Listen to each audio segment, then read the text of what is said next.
So, before we discuss about how to become a cabin crew, first we will have to know what is cabin crew. What do cabin crew do? So, cabin crew का जो mainly जो job होता है, उन्हें passengers और aircraft की safety का ध्यान रखना होता है, उनके कंफर्ट का, कि पैसेंजर्स को कोई प्रॉब्लम ना हो, और उन्हें सारे सेफ्टी प्रिकॉशंस लेने होते हैं ताकि फ्लाइट में कोई गड़बड़ ना हो।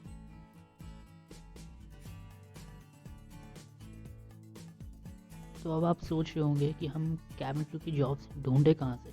तो ये बहुत सिंपल है। पहले तो आप अपनी कोई भी एयरलाइंस डिसाइड कर लीजिए जिसमें आपको जाना है। एग्जांपल लीजिए विस्तारा एयरलाइंस का। तो आपको करना क्या है, आपको गूगल पे विस्तारा सर्च करना है और उसके करियर्स पेज पे जाना है। लेकिन या फिर आप सीधा विस्तारा करियर्स सर्च करके फर्स्ट लिंक पे चले जाइए और देखिए अगर वहाँ पे वैकेंसीज खाली है तो आप उसके लिए अप्लाई कर दीजिए। आपको सारी इन्फॉर्मेशन उधर ही मिल जाएगी।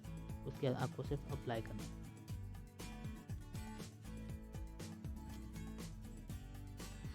अब आपने जॉब तो ढूंढ लिया और आपको अब उसके लिए अप्लाई भी करना होगा। और अप्लाई करने के लिए आपको अपना CV यानी रेज्यूम तो सबमिट करना ही पड़ेगा। इसलिए अपने रेज्यूम को जितना नीट और क्लासिफाइड बना सकते हैं उतना बनाइए। जितना ब्यूटीफुल हो सकता है उतना करिए। और याद से कोई लाए मत लिखिएगा CV में, कोई भी झूठ नहीं होना चाहिए, वरना बाद में आप फंस सकते हैं।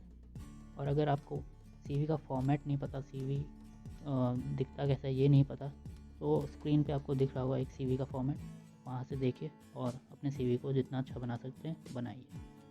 सो अबाउट एजुकेशन क्वालिफिकेशन, तो इसमें आपको मिनिमम 12 पास होने की ज़रूरत है। चाहे वो कोई सी भी स्ट्रीम आपने ली हो 12th में, वो इधर एकदम चलेगा। और अगर आपने डिप्लोमा कर रखा है या फिर आप पे कोई डिग्री है तो आपके लिए प्लस पॉइंट है, क्योंकि जितना ज़्यादा आपको एक्सपीरियंस होगा उतना ज़्यादा एयरलाइंस आपको लेना चाहेंगे। इसलिए प्लस पॉइंट होगा। अगर आप कॉलेज पूरी कर ले तो ये आपके लिए प्लस पॉइंट है। और अगर आपके पास कहीं वर्क एक्सपीरियंस है, जैसे आपने कहीं पहले काम किया है, तो आप CV में उसे मेंशन ज़रूर करिएगा, वो आपके लिए एक प्लस पॉइंट होगा। बात करते हैं एज लिमिट की। अगर आप डोमेस्टिक में ज्वाइन करना चाहते हैं और आप एक फ्रेशर हैं तो आपकी एज लिमिट होगी 18 to 27 ईयर। और अगर आप इंटरनेशनल ज्वाइन करना चाहते हैं तो आपकी एज होगी 21 से 27 तक। और अगर आप एक एक्सपीरियंस कैबिन क्रू हैं, यानी आपने पहली कैबिन क्रू की जॉब कर रखी है और आप बस कंपनी बदलना चाहते हैं, तो आपकी एज लिमिट होगी 18 to 35। उसके अंदर आप अपनी कंपनी चेंज कर सकते हैं। तो ये बात ध्यान में रखना है। हाइट एंड वेट, ये एक बहुत ही इंपॉर्टेंट फैक्टर है।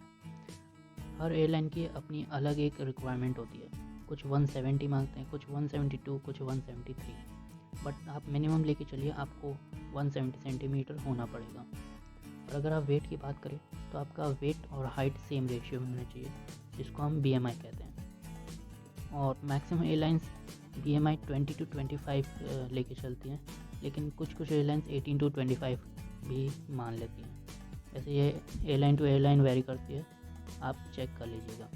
और अगर आप सोच रहे हैं कि BMI हम कैसे निकालें, तो ये इजी है। आप सिंपली गूगल पे जाइए, BMI कैलकुलेटर से सर्च करिए और पहले लिंक पे चले जाइए और फिर आप अपना हाइट और वेट टाइप कर दीजिए और अपने रिज़ल्ट आप वहाँ पे देख सकते हैं। और अगर आपका रिज़ल्ट 25 से ऊपर आ रहा है या फिर 20 से नीचे आ रहा है तो उसे ठीक करिए, क्योंकि ये ज़रूरी है। आपको 18 to 25 या फिर 20 to 25 होना ही पड़ेगा। कम्युनिकेशन स्किल्स और लैंग्वेजेस, ये दोनों फैक्टर्स किसी भी टूरिज़्म से रिलेटेड जॉब में सबसे ज़्यादा इंपॉर्टेंट है, क्योंकि इसमें आपको हर दिन नए पैसेंजर्स, नए लोगों से आपको इंटरेक्ट करना पड़ेगा। इसलिए आपकी कम्युनिकेशन स्किल्स बहुत अच्छी होनी चाहिए और एयरलाइंस में इसकी बहुत ज़रूरत है। एयरलाइंस में आपको आपकी लोकल लैंग्वेज और इंग्लिश तो आने ही चाहिए, क्योंकि इंग्लिश ऐसी लैंग्वेज है जो हर जगह बोली जाती है। इसलिए इंग्लिश बहुत इंपॉर्टेंट है और इसलिए इन दोनों फैक्टर्स पे आपको स्ट्रॉन्ग होना होगा। सो हेल्थ भी एक बहुत ही इंपॉर्टेंट फैक्टर है। आपको फिज़िकली फिट और मेंटली भी फिट होना बहुत ज़रूरी है अगर आप किसी भी टूरिज़्म रिलेटेड जॉब कर रहे हैं। तो खासकर एयरलाइंस में तो आपको ये दोनों चीज़ें होना ज़रूरी है, क्योंकि एयरलाइंस में आपको नाइट शिफ्ट करनी पड़ सकती है, आपको अलग अलग टाइम पे सर्विसेज करनी पड़ सकती है। और आपका रेस्ट पैटर्न जैसा अभी है एयरलाइंस में जाने के बाद एकदम बदल जाएगा। इसलिए आप ध्यान दीजिए कि आप फिज़िकली और मेंटली एकदम फिट हो। So guys, these were the parameters which you will have to stand up against in order to become a cabin crew. And remember, if you lack any of these attributes which I have just told you, तो आपको उसे सिर्फ solve करना होगा। अगर बात आए age limit की, तब उसका आप कुछ नहीं कर सकते, लेकिन अगर हाइट, वेट या कम्युनिकेशन स्किल्स या इंग्लिश की बात हो, फिर आप उसे सॉल्व कर सकते हैं। और अगर ये वीडियो आपको इन्फॉर्मेटिव लगी होगी तो इसे लाइक, शेयर और सब्सक्राइब ज़रूर करिएगा, और उन लोगों में शेयर तो ज़रूर करिएगा जो कैबिन क्रू बनना चाहते हैं। और मेरी इंस्टाग्राम आईडी भी आप ज़रूर फॉलो करिएगा, जो है tushar_ch_16। तो आई होप ये वीडियो आपको अच्छी लगी होगी। मैं आपसे फिर मिलूँगा एक नई वीडियो के साथ। So stay